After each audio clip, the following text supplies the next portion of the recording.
Данияр Елеусінов IBO тұжырымы бойынша жартылай орта салмақта әлем чемпионы. Данияр Елеусінов аргентиналық қарсыласын төрешілердің шешімімен ұтып, бокс тарихында тағы да өз атын қалдырды.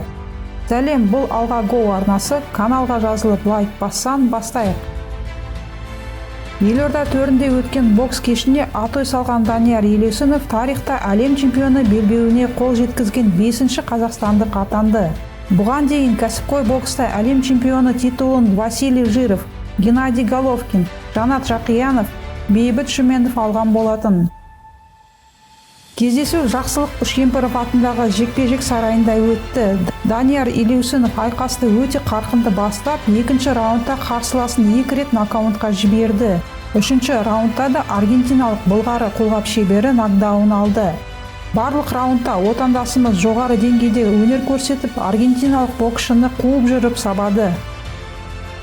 В полусреднем весе в бое за звание чемпиона мира по версии IBO. Решение судьи. And the new champion of IBO World Welterweight title is Danияр Елеусінов. Жеңіс құтты болсын қазақ елі. Сіздермен болған Алға Го арнасы жеңісті жаңалықтарда кездескенше.